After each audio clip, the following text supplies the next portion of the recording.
안녕하세요. 오이코스 사회복지학 김진원 교수입니다.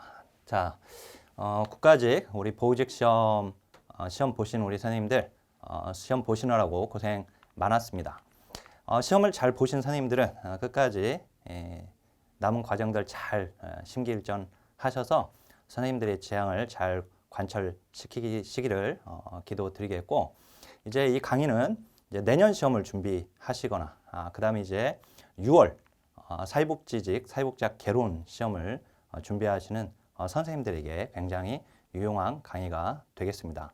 끝까지 잘 영상을 잘 보시길 바라겠습니다. 자, 우선 이제 이번 시험은 영역 출제 빈도를 보게 되면 우리 사회복지학 개론은 전체 과정이 이렇게 쭉 되어 있는데 이해 그리고 기초 방법론 분야론.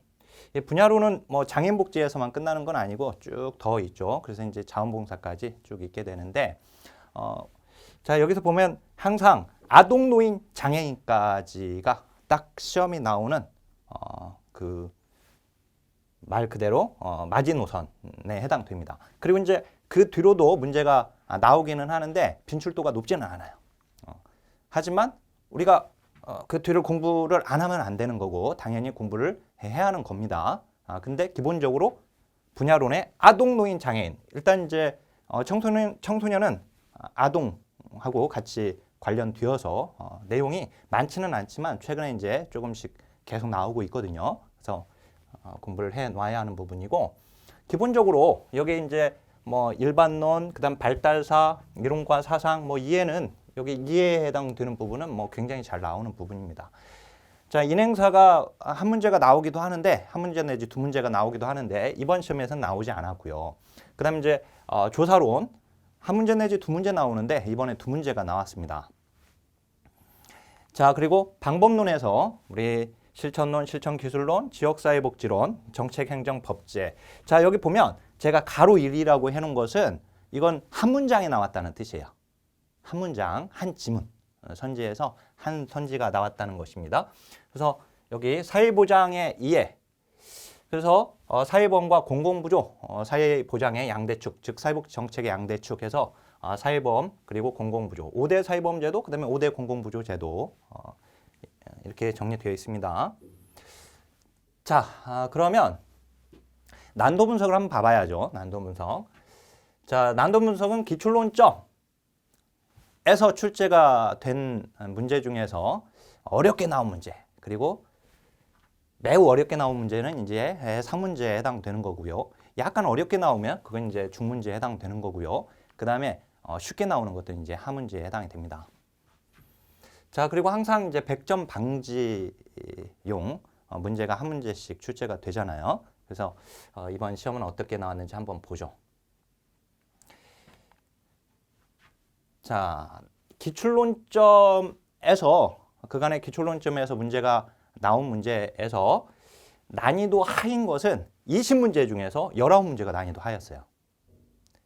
자, 그러면 진짜 난이도가 하가 20문제 중에 19문제가 나왔나?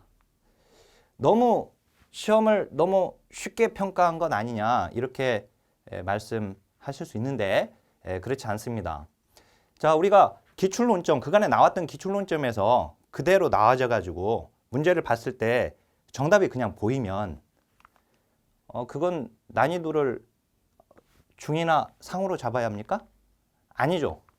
그간의 기출문제를 풀어가지고 기출론점을 간파하고 있는 상황에서 그 문제가 새롭게 나왔는데 거기서 기출론점 때문에 금방 정답이 골라지면 난이도 하죠. 중이나 상으로 배치할 수 없는 겁니다.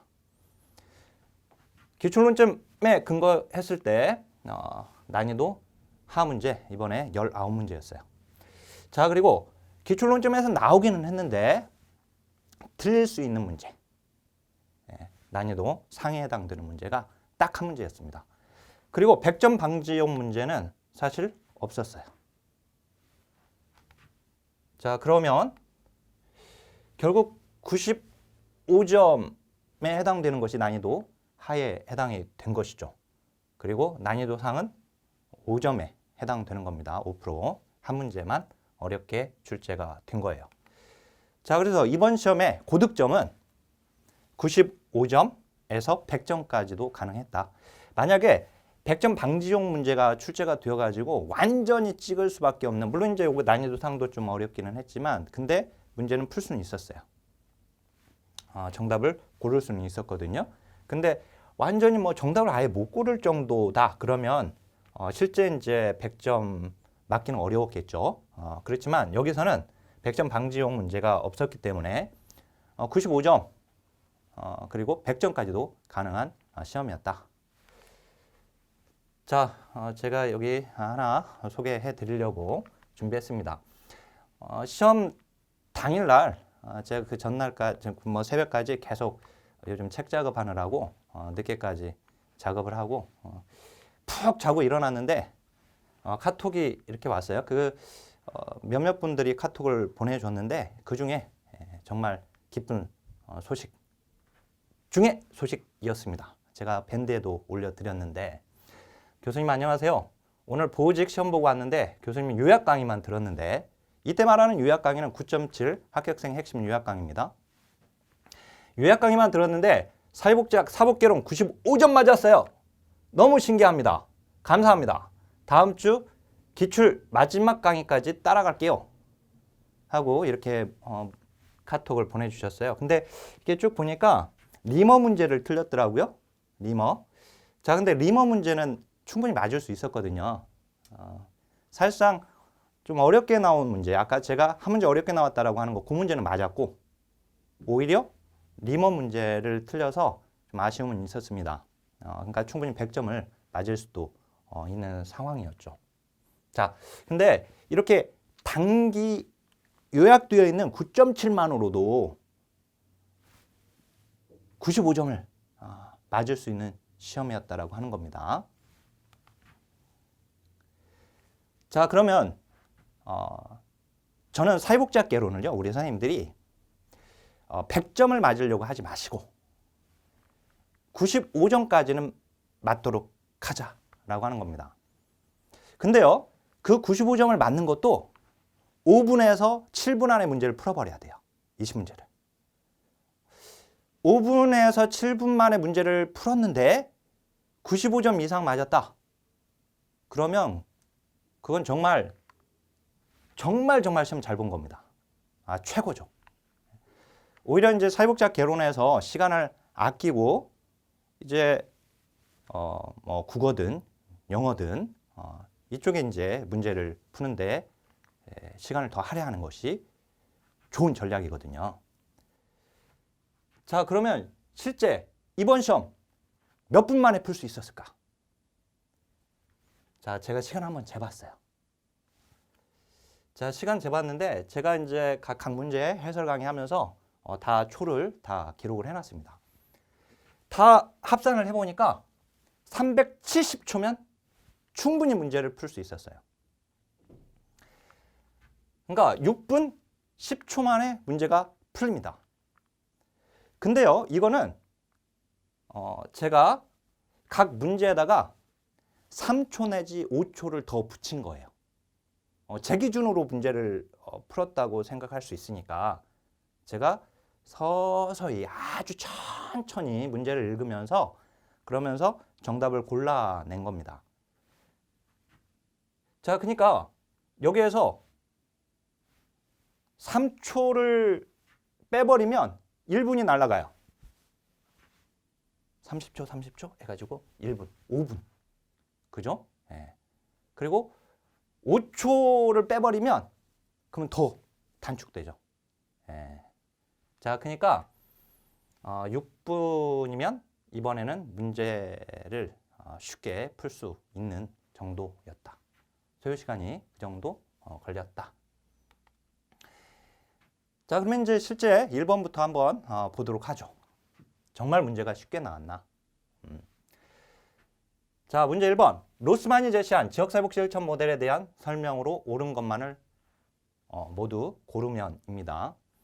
로스만은 1967년에 지역사회복지 실천 기본 모형을 제시를 했습니다. 잘 알다시피 지역사회 개발 모델, 사회 계획 모델, 사회 행동 모델을 제시했고요. 로스만의 지역사회복지 실천 모델은 너무나도 시험에 잘 나오는 문제입니다. 이건 그간에 많이 나왔고요. 그래서 자, 이 문제 보세요. 천천히 로스만이 제시한 지역사회복지 실천 모델에 대한 설명으로 옳은 것만을 모두 고른 것은 로스만 문제네. 자, 기억. 사회 계획 모델에서는 교육을 통해 주민 지도자를 양성하고 협력적인 지역 분위기를 조성한다. 틀렸다는 거 바로 나옵니다. 지역사회 주민이 스스로 문제를 해결할 수 있게끔, 그래서 그들이 문제 해결 능력을 갖게끔 교육을 시키고, 지역사회 주민들이 모여서 그들이 문제를 해결할 수 있게끔 서로 협력적 지역 분위기를 조성해 주는 것은 바로 지역사회 개발 모델입니다. 따라서 기억이 틀렸거든요. 그러면 기억 지워요. 지워요. 답 3번. 끝. 15초보다 더 짧게 걸려요. 사실. 그죠? 제가 15초라고 했지만 사실은 로스만 바로 들어가게 되면 답은 그냥 골라집니다. 기억이 바로 틀려버렸기 때문에. 그리고 수거법에 의해서 재해버리니까 바로 3번 나와버렸죠. 자, 지역사회 개발 모델에서는 주민의 자주정치인이 강조되며 주민의 문제 해결 능력 강화에 초점을 둔다. 그래요. 주민의 문제 해결 능력을 갖게끔 만들기 위해서 그래서 교육을 시키는 거예요.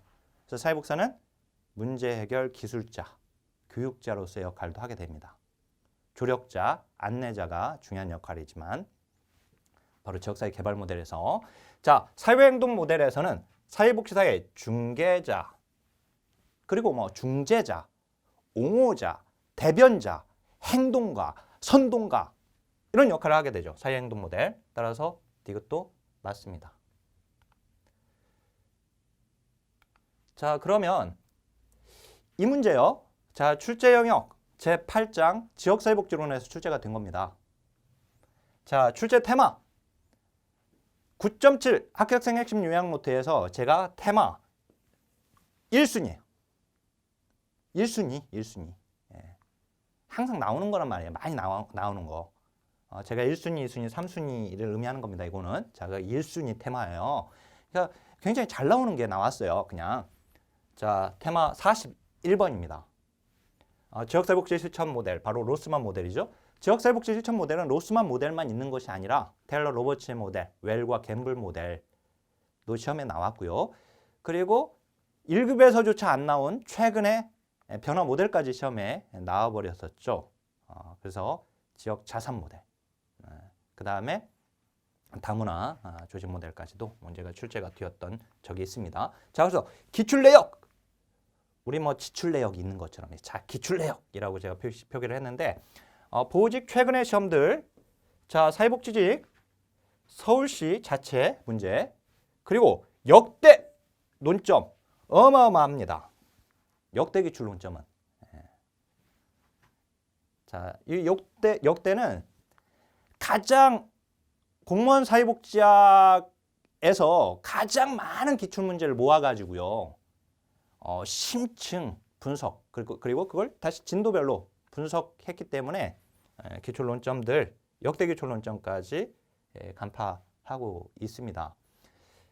특히 이제 우리 지역사회복지 실천 모델의 경우에도 과거 역대 기출 논점에서 아주 중요한 논점들, 그리고 어려운 논점이 있는데 그런 것들이 최근에는 나오지 않은 것들도 있어요. 그래서 만약에 그런 것들이 튀어나오게 되면 그러면 최근의 기출 논점으로는 그걸 간파하기가 어렵게 되게 되죠. 그죠? 그래서 이제 그런 역대 기출 논점까지도 제 교재와 강의로 공부하게 되면 완전히 간파가 된다라고 하는 거 자랑해 드리고요. 자, 그 다음에 2번 보겠습니다. 공적연금 재정 운영 방식에 대한 설명으로 옳지 않은 것은 이거 15초 문제입니다. 자, 한번 볼까요? 한번 시간을 재보세요. 제가 한번 읽어보면서 보겠습니다. 공적연금 재정의 운영 방식에 대한 설명으로 옳지 않은 것은, 자, 부과 방식은 현재 근로세대가 현재의 퇴직세대, 즉 현재의 노령세대의 연금 지출에 필요한 재원을 부담하는 것입니다.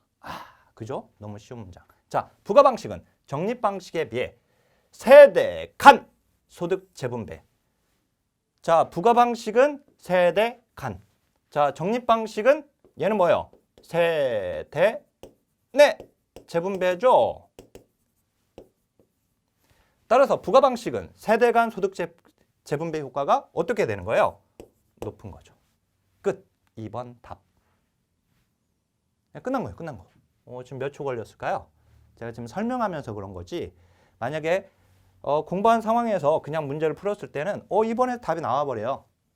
자, 시간이 많이 걸리느냐 적게 걸리느냐는 만약에 2번이 4번 쪽에 있었으면은 얘들을 다 한번 읽어봐야 하잖아요. 그죠? 천천히 읽으면서 볼 테니까 시간이 많이 걸리겠죠. 쉬운 문제다 하더라도. 그래서 뭐 시간이 많이 걸렸다고 해가지고 문제가 어려운 문제고 적게 걸렸다라고 쉬운 문제고 그런 건 아닙니다. 자, 근데 어떻든 2번에서 끝났어요. 나머지 3번, 4번 모두 맞습니다. 자, 적립 방식은 가입자로부터 징수한. 자, 적립 방식은 강제저축이에요. 강제저축. 우리나라 적립 방식을 취하고 있습니다. 강제저축 시키는 거거든요. 따라서 강제저축 시키니까 가입자들이 계속해서 보험료를 낼 수밖에 없는 상황이고 내게 되면 그 보험료들이 마치 연모세물처럼 보이게 됩니다. 그걸 바로 연기금이라고 하죠. 자, 그래서 가입자로부터 징수한 이 보험료를 기금으로 적립하였다가 추후에 지급하는 방식이고요. 이 적립 방식은 적립된 기금, 누적된 그 기금, 바로 연기금. 그 연기금을 가지고 기금의 운용이 가능하다라고 하는 장점이 있죠. 하지만 그 모아놓은 돈을 잘못 투자하면 큰일 나잖아요. 그래서 기금 투자로 인한 원금 손실 위험이 존재하는 겁니다. 자, 그러면 이 문제요. 출제 영역은 제13장 사회보험제도에서 문제가 출제가 된 거고요. 출제 테마 68번 공적연금제도 중에서 바로 적립 부가 방식 문제입니다. 자, 이건 2순위에 해당되는데요. 그런데 자, 여기 기출 내역은 적립 부가 방식이 출제된 공적연금제도에는 여기 안에 국민연금 제도도 이 안에 즉 국민연금법도 여기에 정리되어 있기 때문에 근데 그중에 적립 부가 방식과 관련된 것만 나온 것 그 기출 내역이 바로 이렇게 됩니다. 자, 보직 그다음에 사회복지직 서울시에 나오지 않았지만 역대 논점에서 이렇게 쭉 많이 나왔어요. 나올 게 나왔구나. 그죠? 나올 게 나왔어요. 자, 그러면 이제 3번 보겠습니다. 자, 이거는 15초네요. 사회복지제도에서 현금급여를 현물급여보다 자, 현금, 현물급여 이것도 너무 잘 나오는 거죠. 자, 모의고사가 적중했다가 아니라요. 기출문제에서 나올 게 나오는 겁니다. 그냥. 그러니까 뭐 적중 모의고사 뭐 누구 거 모의고사 풀었는데 그거 나왔다. 예. 그건 철없는 얘기죠. 기출 논점을 간파하면 기출 논점이 그냥 나온 거죠, 그게. 근데 어떻든 이게 자, 현금급여 그다음에 현물급여의 차이입니다. 길버트와 테렐의 정책 내용 분석에서 급여의 종류, 즉 사회적 급여에서 문제가 출제가 된 것이죠. 이거 뭐 항상 나오는 것 아닙니까? 자, 현금급여를 선호하는 이유입니다. 결국은. 자, 현금급여는 화폐 형태로 지급하기 때문에 화폐 형태로 지급받으니까 돈으로 지급받게 되니까요. 수급자는 돈을 받았으니까 수급자의 선택권은 강화됩니다. 맞죠? 즉 수급자의 자기결정권, 소비자 주권의 측면에서 유리합니다. 자, 행정비용 감소됩니다. 이게 무슨 말이에요? 운영 효율성을 얘기하는 거죠? 요거 운영의 효율성을 말을 합니다. 간편한 행정 절차, 행정비용의 감소라고 하는 거. 현물급여의 경우에는 그걸 보관해야죠. 그걸 관리하고 또 운반해줘야죠. 수급자에게. 그런데 현금급여는 그냥 통장에다 입금하면 끝. 그죠? 그러니까 행정 처리가 간편해요. 네, 그래서 행정비용 감소. 자, 4번 수급자 효용 극대화. 그죠? 수급자의 만족감, 효용은 만족감인데 수급자의 만족감은 극대화됩니다. 왜? 자기가 먹고 싶은 거 사 먹을 수 있잖아요. 예. 저는 팥죽을 굉장히 좋아하거든요. 저는 팥죽을 너무 좋아하는데 팥죽을 먹고 싶은데 만약에 쌀로 줘버리면 현물로 쌀로 줘버리면 그러면 저의 복지와 제 복지 욕구와 괴리가 나타나는 거예요. 거기서 현물급여의 경우에는 만족감이 떨어지죠. 현물급여는 소비를 강제하는 겁니다. 얘는 소비를 강제하는 거예요. 넌 쌀 먹어 이렇게 주는 거죠. 쌀. 그럼 쌀 먹어야 돼. 그냥. 소비를 강제하는 겁니다. 즉 그 말은 정책 목표의 특정화에 용이하다는 거예요. 3번입니다. 이게 지금 현물급여예요. 현물급여. 얘는 현물급여. 현금이 아니라 현물급여. 정책 목표의 특정화라고 하는 용어 자체를 만약에 이해를 못했다 하더라도 지금 1번, 2번, 4번이 현금급여인 게 너무나 명확하기 때문에 3번은 그냥 골라지는 겁니다. 그런데 이 정책 목표의 특정화에 용이하다라고 하는 것은 정책이 의도하는 대로 끌고 갈 수 있다 이거예요. 수급자를. 사회 통제적 측면의 의미가 또 있어요. 여기에. 목표 일상이 높다라고 하는 측면이기도 하고. 알았죠? 이 현물급여가. 그래서 지금 3번이 옳지 않은 겁니다. 자, 그러면 이 출제 영역 사회복 정책론에서 나온 거거든요. 출제 테마. 자, 51번입니다. 사회복지 정책의 내용 분석 중에서 길버트와 테렐의 정책 내용 분석 선택 차원 4가지 있죠. 사회적 할당, 사회적 급여, 그리고 전달 체계, 그리고 재정 체계 이렇게 크게 4가지로 나뉘는데 근데 그중에 사회적 급여, 즉 급여의 종류, 현금과 현물에서 문제가 나온 겁니다. 물론 현금, 현물만 있는 게 아니라 증서, 기회, 권력 등이 있죠. 자, 근데 여기 현금과 현물급여에서 나온 기출 내역입니다. 자, 문제 많이 나왔죠. 네, 나올 게 나온 겁니다. 1순위죠? 그래서 테마가 1순위.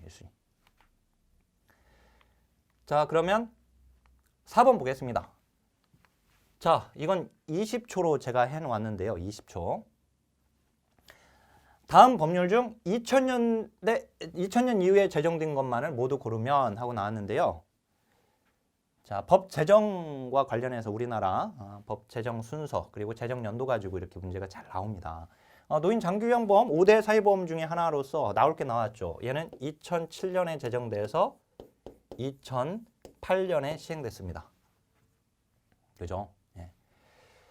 자, 근데 사회 서비스 이용 및 이용권 관리에 관한 법률. 제가 이걸 신개념이라고 해 놓았어요. 왜냐면은 얘는 지금까지 이 법의 제정 연도를 물어본 시험이 없었어요. 한 번도 물어본 적이 없었거든요, 얘는. 그러니까 얘가 뭐지? 그러면 최근일 것 같긴 한데 이거 뭐지? 그죠? 연도를 정확하게 모릅니다. 자, 모른다라도 전혀 상관이 없었죠. 왜? 나머지가 나오는 게 나오는 것이기 때문에 보면 저출산 고령사회 기본법은 2005년입니다. 자, 2005년에 제정됐어요. 지금 제정 연도를 물어봤으니까 2005년. 자, 얘를 외울 때 저출산 고령사회 기본법 외울 때 어떻게 외우라고 했죠? 어차피 5대 사회보험법과 5대 공공부조법은 외워야 하거든요. 근데 5대 공공부조법 중에 긴급복지지원법이 있어요. 2005년에. 그래서 긴급복지지원법 2005년 어차피 외워야 하거든요. 어차피. 자, 어차피 외워야 하는데 거기다 딸려서 외우는 겁니다. 뭐가 그렇게 긴급하죠? 우리 사회에 지금? 저출산 문제. 그죠? 그럼 고령사회 지금. 고령사회. 저출산 고령사회가 아직 긴급하죠? 그래서 얘도 2005년입니다. 2005년. 자, 2005년입니다. 긴급복지지원법과 같이 외워요. 그다음 이제 이렇게 긴급하니까 누가 필요해요? 바로 자원봉사자가 필요해요. 그래서 자원봉사활동기본법도 2005년이다. 알았죠? 같이.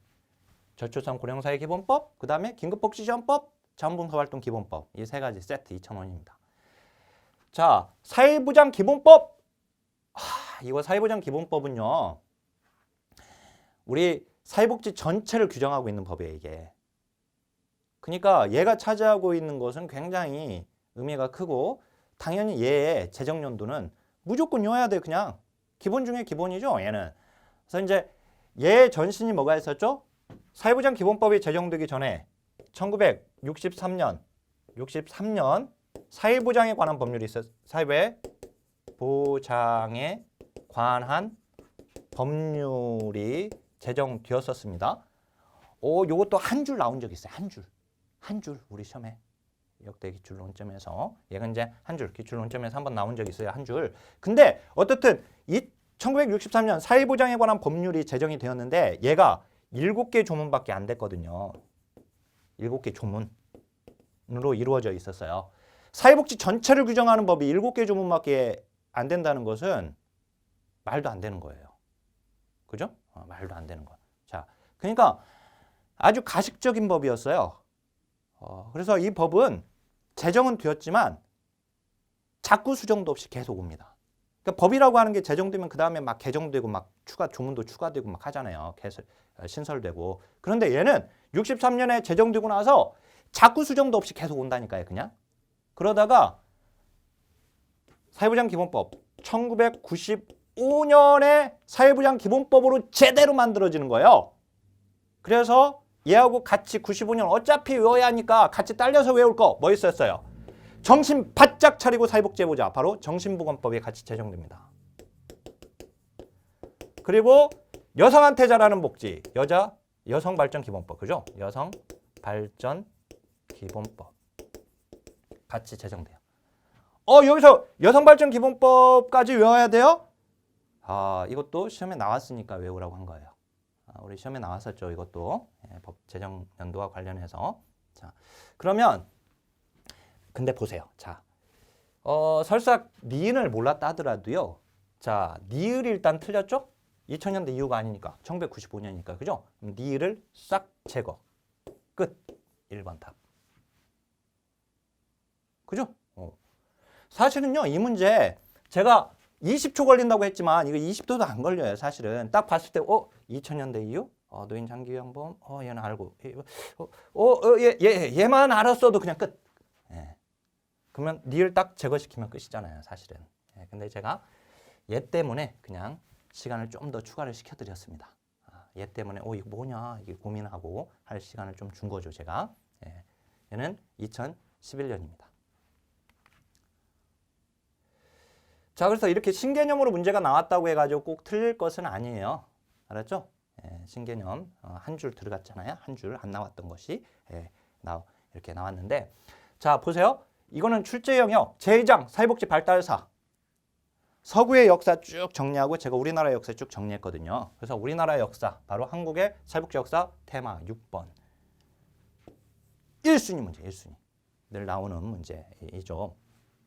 시험 어마어마하게 많이 나왔잖아요. 그죠? 많이 나왔어요. 자, 나올 게 나왔다. 자, 그러면 이제 5번입니다. 사회복지와 사회사업의 개념에 대한 설명으로 옳은 것은 자, 우리나라 1961년 제정된 생활보호법의 목적으로 사회복지의 향상을 명시했다. 모르겠네. 진짜 명시했을까 목적에다가. 예. 자, 모를 수 있어요. 1번은. 모를 수 있습니다. 이건. 자, 근데 1961년에 생활보호법이 제정되었죠. 맞습니다. 1944년 조선고우령 그리고 미군정 시대 때 후생포 3호의 시향 그리고 난 다음에 1961년 생활보호법 그 다음에 1999년 9월 7일 국민기초생활보장법까지 연결이 됩니다.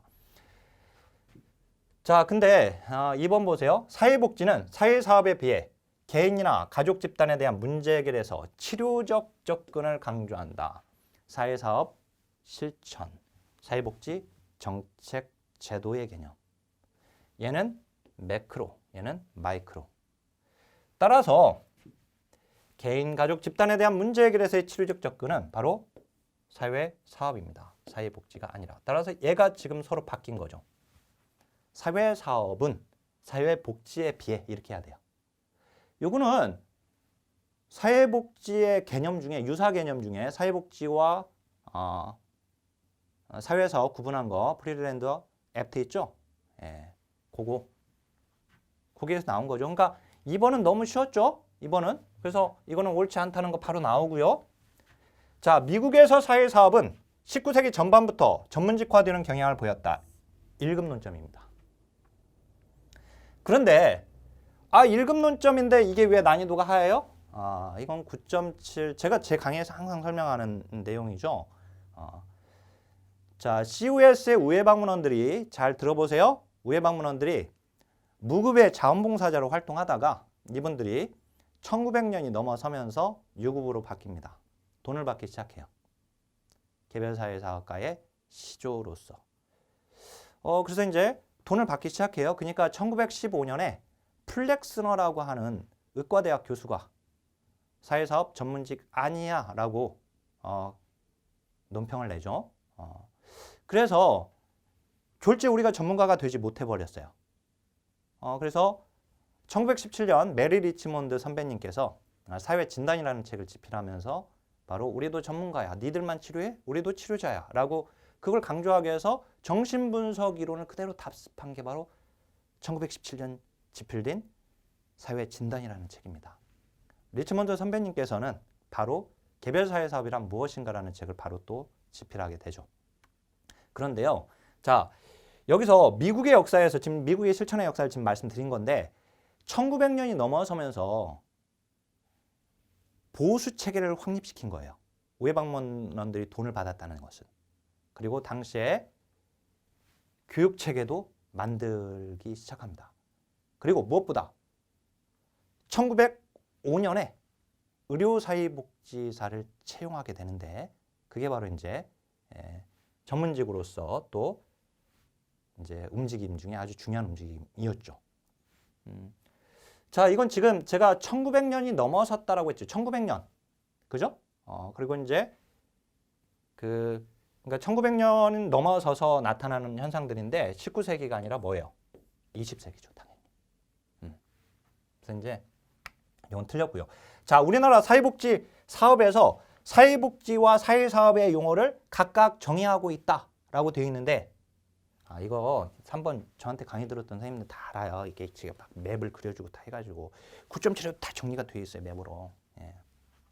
전문직의 분화기 1920년부터 1950년까지 스페셜리스트 1957년 펄만 선배님 문제 해결 모델 그죠? 문제 해결 과정 계속 문제 해결 과정이라는 책을 집필하면서 진단주의와 기능주의의 싸움을 종식시켰다. 그리고 나서 1960년대 통합방법론의 바람이 불어서 바로 제너럴리스트 통합적 접근 방법이 등장하게 됩니다. 그래서 이제 그 큰 틀들을 쭉 이제 제가 설명을 해드렸던 건데 이건 뭐 너무 쉬웠죠, 사실. 이게 이 문장이 어려워요? 그럼 엄살이에요. 지금 엄한 데에서 지금 공부하고 지금 모르는 거예요. 자, 우리나라 사회복지사업법에서는 사회복지와 사회사업의 용어를 각각 정의하고 있다. 자, 우리 사회복지사업법에서는요, 사회복지사업이잖아요. 사회복지사업법. 사회복지사업법. 사회사업법이 아니라 이 법 명칭도 사회사업이라고 하지 않잖아요. 지금 사회복지사업이라고 하고 있지. 그죠? 사회사업이란 용어 들어가 있지 않아요. 그 교수님이나 아니까 이걸 아는 거지. 우리가 어떻게 그런 걸 알아요? 그렇지 않아요. 보세요. 보시면 자, 이번 이렇게 나왔지만 4번에 2019년 서울시 문제만 한번 보더라도 사회복지사업법상 용어에 대한 설명으로 옳지 않은 것은 해서 사회복지사업이란 이라고 정의가 나와서 이 문장이 틀리게끔 문제가 나왔죠. 우리 사회복지사업에 적용을 받는 법률 아주 시험에 많이 나오잖아요. 그거 그죠? 사회복지사업이란 띵띵띵띵띵띵띵 다음 강목에 따른 법률에 따른 띵띵띵띵띵띵띵띵띵띵띵띵띵 하는 사업을 말한다. 이거 되게 길게 나와요. 근데 그때 사회복지사업이란 해가지고 시작하거든요. 그러니까 사회사업이 아닌 것을 아는 거죠. 그리고 이 문제에서 이 용어 사회복지사업법의 용어 정의하고 있는 그 용어들이 같이 나왔어요. 지문에. 그래서 충분히 이 문장은 틀렸다는 거 당연히 아는 겁니다. 그러니까 여기서 자 보세요. 이제 얘 틀렸고 얘 틀렸고 뭐예요? 1번밖에 안 남았잖아요. 이건 답은 1번. 그래서 제가 시간 많이 줬습니다. 30초. 예. 왜? 얘가 맞다는 것을 거꾸로 입증해야 하니까 지금. 입증이 당연히 되는 것들이고 이게. 자, 그래서 얘는 출제 영역은 제1장 이제 사회복지 일반론에 해당되는 참고로 이제 선생님들이 지금 저한테 기본이론 강의를 듣지 않았거나 제 책으로 공부를 안 하신 분들의 경우는 순서가 막 뒤죽박죽 되어 있을 겁니다. 제 교재의 순서가 정통적인 겁니다. 사회복지를 공부할 때. 사회복지 전공자들이 1학년 때부터 차근차근 개론서에서부터 공부해가지고 쭉 공부해 나가는 그 과정대로 이렇게 정리가 되어 있는 거예요. 막 실천 나온다고 실천 앞으로 빼버리고 그것도 실천을 완전히 뺀 것도 아니고 막 뒤죽박죽 시켜놓은 그런 황당한 그런 그 복차가 아니란 말이에요. 자, 보세요. 자, 사회복지 일반론의 이제 사회복지 개념이 즉 사회복지 사회사업이 아까 나왔잖아요. 그다음에 이제 사회복지 법제론의 사회사업법, 그다음에 공공부조제도의 국민기초생활보장법의 전신인 생활보호법이 나왔는데요. 이 생활보호법의 목적에 해당되는 내용 맞게 나왔습니다. 자, 영국에서 다음의 변화를 가져온 입법은 자, 이거 10초 문제죠. 자, 빈민의 수용 구호를 원칙적으로 하는 기존 작업장 제도를 완화했다. 작업장 제도에 아주 비참하게 만드는, 즉 작업장법은요 교구의 지하 과목화되어 버려 가지고 빈민들을 아주 참혹하게 만드는, 착취하고 하는 이런 작업장이 되게 됨으로 인해서 이 작업장법 다음에 나오는 이 길버트법이 바로 빈민법의 인도주의화라고 하죠. 바로 길버트법과 스피넨랜드법을. 그래서 여기 보면 인도주의적 접근, 거기다가 원해고를 허용했다. 뭐요? 길버트법 바로 나오죠. 이건 항상 나오는 것이어서. 자, 이거 지금 출제 테마. 사회복지 발달 사이 사회복지 역사적 전개 과정. 우리 빈민법 이전 빈민법 단계, 그 다음에 민간활동 단계, 사회보험 단계, 복지국가 단계로 이어지는 이 내용들 정리되어 있는데 그 중에 이제 빈민법 단계에서 길버트법이 시험에 출제가 되었고요. 길버트법에 관련된 문제만 나온 것을 표기한 겁니다. 뭐 길버트법 말고도 이제 뭐 엘리자베스 빈민법이나 뭐 등등등 여러 가지 법들 나온 거는 어마어마하게 많죠. 근데 이제 길버트법으로만 나온 것들 이게 지금 내용 나온 것을 지금 출제 테마로 해놨고요. 출제 내역으로요. 자, 이거 리머가 제시한 사회복지 실천에서의 윤리적 결정 지침에 대한 설명을 옳지 않은 것은 아까 저한테 카톡 주셔서 제가 고득점이기 때문에 기뻐한 것이라기보다도 그 짧은 9.7 핵심 요약 강의를 듣고요. 핵심 기출 지금 기출문제 분석 강의를 제가 지금 강의하고 있는 이 시점에서 실시간으로 그냥 해드리고 있거든요. 거기에 멤버들이 오이코스 402에 들어와 가지고 열심히 수업을 들었는데 근데 그 짧은 강의를 듣고 95점 맞았다는 것은 정말 아마 지금 이 영상 보고 계실 텐데 정말 잘하신 거예요. 정말 잘하신 거예요. 자, 근데 이 문제는 충분히 맞을 수 있었다라고 하는 것을 다시 한번 좀 말씀드리면 리머가 제시한 사회복지 실천에서의 윤리적 결정 지침에 대한 설명으로 옳지 않은 것입니다. 자, 여기 주거, 교육, 공공부조 같은 공공재를 증진할 의무는 개인의 이 재산관리 또는 재산 통제권보다 우선한다. 자, 개인의 기본적 복지권은 타인의 자기결정권에 우선한다. 자, 개인이 자발적으로 동의한 법칙, 규칙, 규정을 지킬 의무는 이를 위반할 권리보다 통상적으로 우선한다. 자, 4번. 개인의 기본적 복지권은 그 자신의 자기결정권에 우선한다라고 되어 있는데요. 지금 이게 4번이 옳지 않거든요. 제가 30초 줬습니다. 왜? 여기까지 읽는데 시간 많이 걸리니까. 자, 그러면 보세요. 개인의 기본적 복지권은 그 자신의 자기결정권에 우선합니까? 이거는 보세요. 내가 김진원인 제가 자기결정을 했어요. 뭔가에 대해서. 누가 시켜서가 아니라 내가 좋아서 김진원이 좋아서 김진원이 자기결정을 했어. 그러면 김진원이 자기결정한 것은 김진원의 기본적 복지권보다 우선합니까? 우선하지 않습니까? 내가 자기결정했다니까? 내가 결정했어. 내가 김진원이. 왜 결정했겠어요? 그게 좋으니까 결정을 했겠죠. 근데 그 김진원이 결정한 것이 김진원의 기본적 복지권보다 우선합니까? 우선하지 않습니까? 당연히 우선합니다. 왜? 기본적 복지권의 어떤 침해가 이루어질 걸 알면서도 내가 결정을 내린 거거든요, 지금. 그럴 수밖에 없는 상황일 거 아니에요, 지금. 그죠? 따라서 보세요. 김진원의 기본적 복지권은 김진원이 자기결정권에 우선한다. 김진원의 자기결정권보다 우선한다. 아니죠. 김진원의 자기결정권이 김진원의 기본적 복지권보다 우선한 거예요. 왜? 한번 제가 결정했잖아요. 제가. 따라서 4번은 옳지 않은 건데요. 자, 이 문제 보세요. 이 문제 제가 뭐 길게 설명하지 않겠습니다. 여기서 보면 사회복지실천론의 출제 테마 요거 가치윤리 중에 이제 리머의 우리가 로엔버그와 돌고프 이제 또는 로엔버그와 돌고프 해링턴이라고 해도 상관없는데 학자 이름은 더 붙여서 근데 어쨌든 로엔버그와 돌고프의 윤리적 원칙이 그간에 계속 많이 나왔잖아요. 그러다가 리머의 윤리적 결정이 2017년 보호직 사회복지직 시험 똑같은 시험지로 보호직과 사회복지직 시험을 봤는데 그 시험에서 처음 나왔어요. 얘가 딱 한 번 그때. 근데 윤리적 의사결정 원칙과 관련해서는요. 윤리적 의사결정과 관련돼서는 지침과 관련해서는 리머 말고도 로엔버그 돌보크프도 말고도 그러니까 자, 그 학자들만 있는 게 아니라 여러 학자들이 더 있어요. 여러 학자들이 더 있다니까요.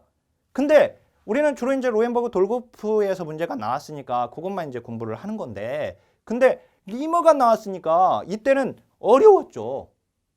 어려웠을 거 아니에요. 이때 삐껴나온 문제 이게. 예. 근데 삐껴나왔던 문제가 또 나온 거잖아요, 지금. 그죠? 또 나온 거예요, 지금. 자, 한번 비교해 볼까요? 근데 여기 1순위라고 되어 있는 것은 리머 것만이 아니라 이 윤리, 가치윤리 이 테마 자체가 중요한 부분입니다. 우리나라 이제 사회복사 윤리 강령이 시험이 되게 잘 나와서. 자, 근데 보세요. 이게 2017년 문제거든요. 2017년 문제에서 자, 여기 타인의 자기결정권은 개인의 기본적 복지권보다 우선한다. 이게 나왔거든요. 보세요. 여기 타인의 자기결정권은 개인의 기본적 복지권보다 우선한다. 이 문장은 아까하고 다른 게 뭐냐면 보세요. 김진원이 아닌 이번에는 김진원이 아닌 자 예를 들어서 뭐 다른 사람 이 갑이라고 하는 사람 이 갑이라고 하는 사람의 자기결정권이 어떤 사람이 자기결정권을 내렸어요. 갑이라고 하는 사람이.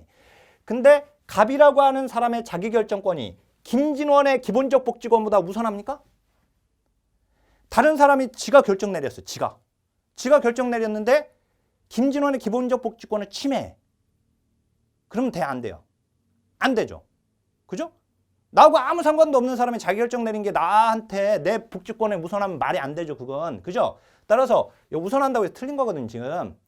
자, 그러면 이거 가지고 지금 감이 안 오니까 보세요. 2021년 아까 지금 요 두 문장 중에서 얘가 이제 답이었는데요. 보세요. 개인의 기본적 복지권은 타인의 자기결정권. 그러니까 타인의 자기결정권이 다른 사람이 지가 결정 내렸다고 내 기본 복지권을 침해하면 안 되기 때문에 김진원의 기본적 복지권은 타인의 자기결정권보다 우선하죠. 당연히. 내 거니까. 그죠? 예. 이때 맞게 나왔죠. 그죠? 근데 여기서 타인의 자기결정권은 개인의 기본적으로 우선한다. 해서 틀리게 여기서 맞게 나온 걸 틀리게 냈고 여기서 틀리게 나온 걸 여기 맞게 낸 거예요. 지금. 거꾸로죠. 얘가 이제 이렇게 간 거고 얘가 이렇게 간 거죠. 그러니까. 그죠? 요거 이 문제를 알다면 요거는 풀리는 거예요. 잘 생각해 보세요. 자, 그다음에 8번.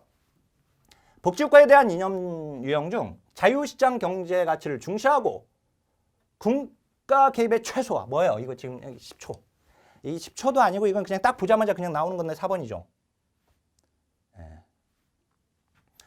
복지국가 이념 중에 자 극우, 중도우, 중도좌, 극좌 이걸 분류한 사람이 누구예요? 바로 조지와 윌딩이 복지국가의 유형을 정치적 이념을 가지고 구분을 한 겁니다.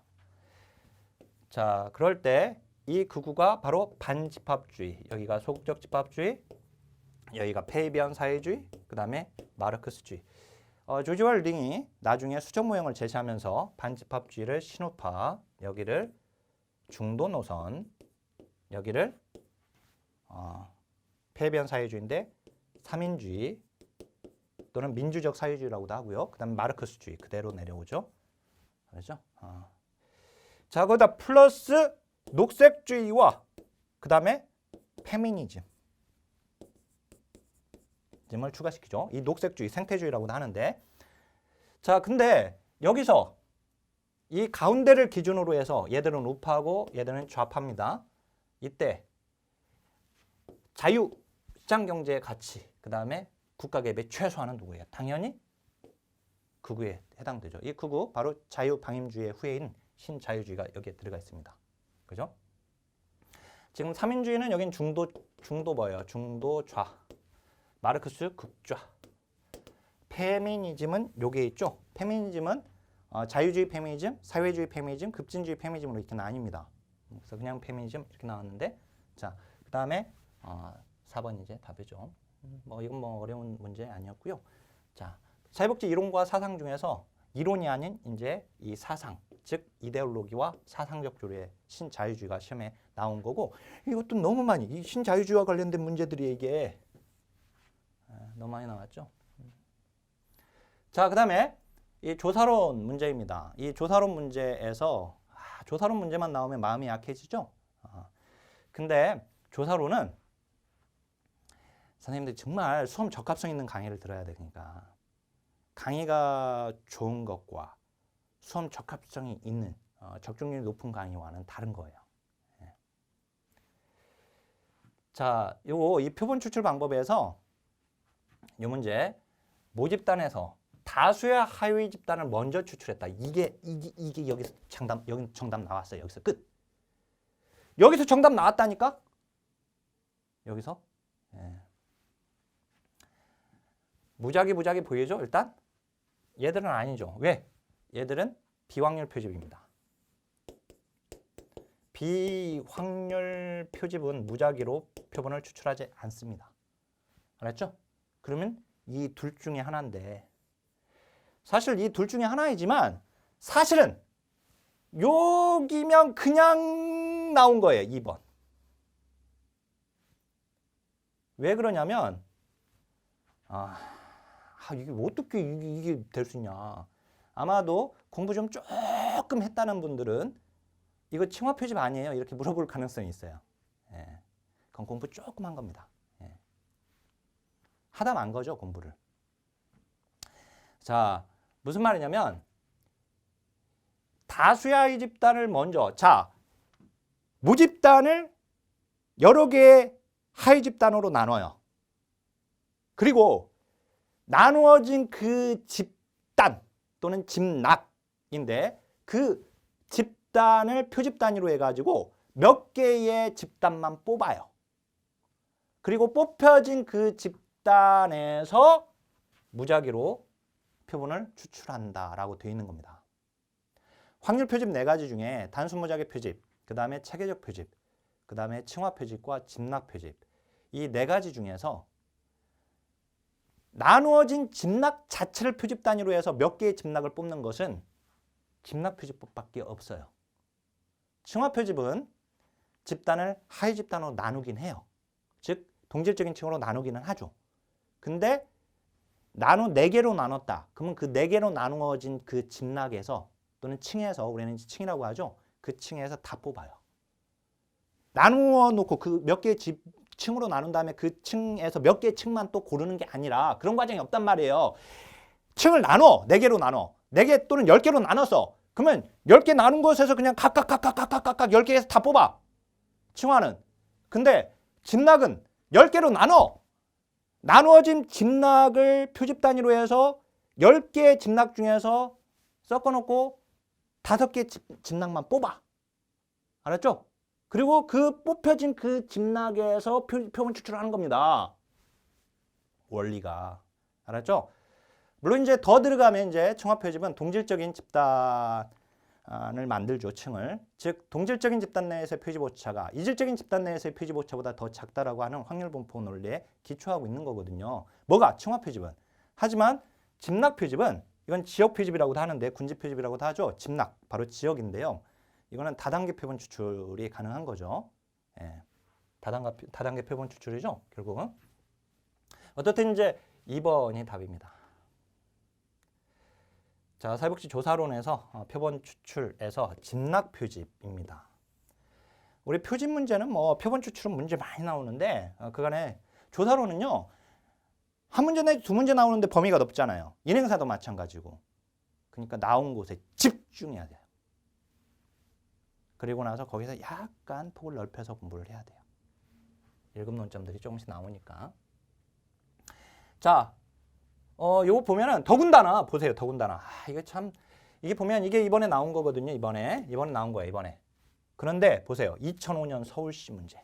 2005년 서울시 문제 보면 다음 확률 표본 추출에 대한 설명으로 옳지 않은 것은 2005년 겁니다.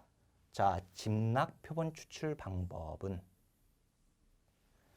모집 단어로부터 집단을 무작위로 선정한다. 뭐예요? 모집 단어로부터 집단을 표집 단위로 해서 집단을 무작위로 선정한다고 되어 있어요. 자, 집단을 무작위로 추출한다. 여기 집단을 무작위로 선정한다. 똑같은 문장이죠. 그죠? 2005년 서울시 문제만 풀었어도 이건 더군다나. 이게 안 나왔던 게 아니란 말이에요. 나왔던 거란 말이에요. 이렇게. 그냥 안 믿는다니까. 이 하라고 해놓으면 김진원 책 팔아먹으려고 주는다라고 이렇게 이전에 그렇게 글도 남기더라고 보니까 옛날에 이게 카페들 보면 그건 다 댓글 작업인 걸로 제가 알고 있습니다. 우리 공직을 준비하시는 우리 선생님들이 하는 게 아니라 실제 뭐 저한테 댓글로 김진원 밟아버리겠다라는 얘기도 이제 듣기도 했었는데 근데 어쨌든 보세요. 이게 나왔던 거란 거니까 나왔던 거. 아무리 얘기를 해도. 그래서 기출론점은 굉장히 중요하다는 거 강조 다시 한번 해드리고요. 자, 이 생태학적 오류 봐보세요. 생태학적 오류. 이거 다시 바로 조사론 다시 나왔는데 범할 수 있는 생태학적 오류 나왔어요. 측정 환경의 불안정으로 수집된 자료값을 일관성을 보이지 못하는 거. 이거 뭐냐면 역대 기출론점이라고 적어놨죠? 이것도 기출론점에 나왔던 거예요. 이게 뭘까요? 이게 바로 비체계적 오류, 즉 무작위 오류예요. 무작위 오류. 얘가 무작위 오류라고 하죠. 자, 측정의 오류는 체계적 오류와 비체계적 오류로 나뉩니다. 그 중에 무작위 오류가 나온 거예요. 이 문장. 물론 이 문제의 정답은 너무 쉬웠죠. 바로 2번인 것은 그냥 골라지는 겁니다. 그냥 골라지는 건데 근데 이제 2번이 어떻게 골라져요? 이렇게 얘기하면 공부를 지금 안 한 거고 공부를 했다면 당연히 2번이 골라지는 거예요. 지금. 집단 단위 조사의 근거에서 개인 단위에 대한 설명으로 사용하는 것이 바로 이제 생태학적 오류죠. 무슨 말이냐? 생태학적 오류는 뭐냐면은 집단을 단위로 해서 얻어진 결과를 그 결과를 개인한테 적용할 때 범하는 오류예요. 그렇죠? 그걸 생태학적 오류라고 합니다. 예를 들어서 국가를 단위로 하는 에밀 듀리갱의 이제 자살론에 보게 되면 에밀 듀리갱은 A 국가와 B 국가의 자살률을 비교했습니다. 자살률을 A 국가예요. 여기 그다음에 B 국가예요. 자살률을 비교했더니 A 국가가 자살률이 더 높아요. 그 이제 더 이제 뭐 이게 진전되는 얘기가 있는데 그거 빼고 자 그러면 이것만 가지고 한번 얘기해 볼게요. 자 A 국가가 자살률이 높아요. 자 그러면 국가를 단위로 얻어진 결과예요. 이건 그죠? 집단을 단위로 얻어진 내용을 얘기해요. 자 이것을 개인한테 적용해 버릴 때 나타나는 오류. 해석할 때 범하는 오류거든요. 무슨 말이냐면 A 국가가 자살률이 높으니까 A 국가에 살고 있는 스몰 a와 B 국가에 살고 있는 스몰 b를 비교하면서 A 국가가 자살률이 높으니까 A가 더 자살률이 높을 것이다 라고 해석해버리면 이게 바로 생태학적 오류예요. 알았죠? 우리나라 자살률 굉장히 높은 나라죠. 하루에 38명 이상이 죽고 있습니다. 자살로. 자, 그러면 우리나라에 살고 있는 김진원은 비국가에 살고 있는 그 B라고 하는 사람보다 김진원이 자살률이 높다 라고 말할 수 없죠. 그렇죠? 이게 바로 생태학적 오류입니다. 근데 거꾸로 집단이 아니라 이번에는 개인을 단위로 얻어진 결과를 집단에 적용할 때 범하는 오류. 얘 이제 반대. 그게 바로 뭐예요? 여기 소수 표본에서 얻은 결과를 전체에 과도하게 적용한다. 얘와 반대입니다. 얘는 생태학적 오류고 얘는 개별주의적 오류 또는 원자의 오류라고 합니다. 자, 그다음에 어떤 현상의 원인이 개념을 지나치게 제한하거나 단순화시키는 거, 이거 바로 축소주의, 즉 환원주의죠. 그래서 생태학적 오류를 공부했으면 생태학적 오류, 그 다음에 개별주의적 오류, 즉 원자의 오류, 그 다음에 환원주의적 오류 1, 2, 3으로 정리가 되어 있어요. 조사론이 아예 해석당의 오류로 해서 세 가지가. 알았죠? 그러니까 얘를 공부했으면 얘들도 공부한 거예요. 지금 사실은. 근데 공부를 안 했다 하더라도 어쨌든 정답은 2번은 골라져 그냥. 알았죠? 골라졌고. 근데 1번이 문제. 1번 한번 볼까요? 지금 얘기들 그냥 이제 우리 처음 나왔으니까 그냥 신개념이라고 했습니다. 뭐 어려운 건 아니지만. 자, 보세요. 이제 그러면 얘가 진짜 나온 거냐? 보세요. 측정 환경의 불안정으로 수집된 자료값의 일관성을 보이지 못하는 것이다. 보세요. 2003년 행정고시 문제예요. 제 거 통합기출 문제집에는 행정고시 문제가 80문제가 들어가 있는데 물론 이제 거기서 좀 솎아낸 것들이 있습니다. 근데 거의 다 우리 시험에 나왔어요. 거의 다. 아니 행시 문제인데 우리가 풀 이유가 뭐가 있어? 나왔다니까 우리한테. 대부분이. 자, 측정에 관한 설명을 옳지 않은 것은 비체계적 오류는 비체계적 오류는 나왔죠? 예, 비체계적 오류는 일정한 방향으로 편향되거나 어떤 경향을 나타냄 없이 일정 방향으로 편향되거나 어떤 경향을 나타내는 것을 이걸 바로 체계적 오류라고 합니다. 무작위로, 즉 일관성 없이, 일관성 보이지 않는 거, 즉 무작위적으로 발생해요. 일관성 없이. 알았죠? 그래서 비체계적 오류는 신뢰도를 줘야 합니다. 체계적 오류는 타당도를 줘야 하지만. 나왔다니까요. 어쨌든 이렇게 나왔으면 비체계적 오류에 대한 공부를 하게 될 것이고 비체계적 오류를 공부하게 되면 이런 측정 상황, 측정자, 측정 대상자 등으로 인해서 이렇게 일관성을 보이지 않게 되는 이런 측정 오류가 발생된다는 거 공부를 하게 되는 겁니다. 자, 그 다음 이제 요걸 지금 그러니까 생태학적 오류가요. 우리 조사론에서 사회조사 방법의 형태와 절차에 이 내용이 정리가 되어 있어요. 분석단위 선정과 해석상의 오류라고 해가지고 먼저 조사 방법의 형태로서 잘 알다시피 조사 이유에 따라서 탐색 기술 설명, 그다음 이제 시간적 차원에 따라서 그 종단과 횡단, 그다음 종단은 이제 패널과 동년배와 경향 분석, 그다음 이제 이 형태가 그렇게 공부가 되고 나면 이제 절차에서 이렇게 나오죠. 절차 문제 형성부터 시작해가지고 쭉 연구보고서 작성까지 내용 나오고 그 다음에 바로 해석상의 오류가 나와요. 분석단위 선정과 해석상의 오류. 근데 거기서 지금 문제가 나왔고 지금 보면 문제 보호직이나 사회복지직은 안 나왔지만 서울시에서 문제가 99년에 이미 나왔었고요. 근데 얘가 2019년에 튕겨 나왔어요. 그러더니 2021년에 나온 겁니다.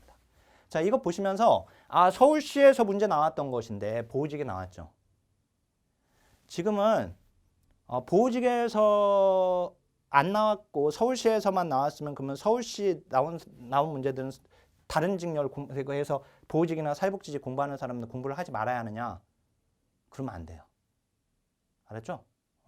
공부하는 겁니다. 당연히. 자, 이제 또 볼까요?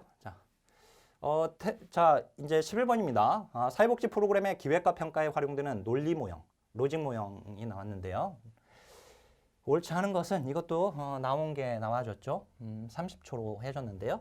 자, 체계론의 관점에 분석하고 이해한다. 이거 그래서 우리 프로그램 평가 모델에는 목표 달성 모델 또는 이제 체계 모델, 그거 말고도 더 있긴 한데 체계 모델의 대표적인 게 바로 논리 모델이에요.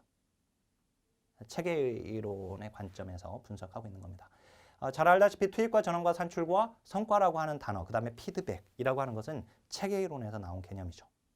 근데 어떻든 설사 이 문장을 몰랐다 하더라도 너무 쉬운 문장이었지만 어쨌든 몰랐다 하더라도 이제 프로그램의 구성 부분은 활동과 성과와 산출과 투입으로. 자, 구성 부분이라고 했으니까 순서 없이 이렇게 나열해도 상관없습니다. 본래는 순서는 뭐예요? 투입과 그 다음에 활동과 그 다음에 산출과 성과죠. 근데 왜 구성 부분을 이렇게 섞어놨을까요? 왜 섞어놨냐면은 함정이었어, 함정. 이게 보세요. 왜 그러냐면 보세요. 산출은 프로그램 활동의 직접적인 결과입니다. 자, 이 투입과 활동을 개입이라고 하고요. 이게 개입이 돼요. 그 다음에 여기가 이제 결과가 됩니다. 이 둘은 결과인데 어떻든 직접적인 결과에 해당 생산물이다. 자, 근데 그죠? 이제 활동 다음에 이제 산출로 나오니까 이건 좀 어려우면 몰라도 상관은 없습니다. 자, 근데 이제 요거는 알아요. 요거는 자, 어떻든 보세요. 자, 4번 보세요. 4번. 성과는 투입의 결과로서 그래 결과예요. 얘들 아까 이 두 가지는 결과라고 했잖아요. 아까. 그죠? 결과인데. 근데 투입의 결과로서 산출에 앞서 발생한다. 보세요. 성과가 앞서요? 산출이 앞서요? 산출 다음에 성과죠. 그죠? 산출은 양적 개념. 그 다음에 얘는 질적 개념이에요. 따라서 산출 다음에 성과지 성과 다음에 산출이 아닌 말. 그래서 이 순서가 좀 장난쳤어요. 4번이 옳지 않아요. 옳지 않은데 보세요. 보니까 자 이거 참 이렇게 냈어요. 보면 이걸 섞어 놓은 이유가 보니까 활동 다음에 성과 다음에 산출 해놨잖아요. 그러니까 여기서 보면 구성 부분을 이렇게 나열해 놨는데 보면 성과는 지금 보니까 이 잘못 생각해가지고 그러면 성과 다음에 산출인가? 그러니까 성과는 산출에 앞서서 발생한다. 성과는 산출에 앞서서 발생한다. 헷갈리게 만들려고 지금 여기다 함정 넣는 거예요. 사실은 그냥 여기다가 구성 부분은 투입과 활동과 산출과 성과로 나뉜다. 이렇게 해도 상관없는데 근데 이걸 지금 이렇게 혼동 주려고 이렇게 한 거예요. 지금 문제 낸 분이 출제자의 의도가 그죠? 여기서 넘어가면 안 되죠. 이렇게 쉬운 문제를. 그래서 이제 4번 아주 이렇게까지도 지금 조작을 해놨다라고 하는 것이 참 놀랍습니다. 그죠? 함부로 찍지 못하게 만들려고. 어떻든 이제 이건 4번 너무 쉬웠던 문제입니다. 출제 테마 2순위 프로그램 개발과 평가 논리 모델인데 이 논리 모델이요. 2010년 사회복지직에 처음 나왔어요. 얘가. 그러다가 얘가 2017년에 문제가 나왔어요. 그리고 나서 이번에 2021년에 나온 겁니다. 우리 시험에 딱 3번이었어요. 3번째. 이게. 근데 이건 나올 거라고 우리가 예상했던 것이고요. 자, 우리나라 사회복지 서비스 전달 체계에서 민간 부분에 대한 설명으로 옳지 않은 것은 자, 민간 부분입니다. 이 문제. 자, 전달 체계 나왔어요. 민간이에요. 그러면 누구하고 비교하는 거예요, 지금? 민간과 공공부문.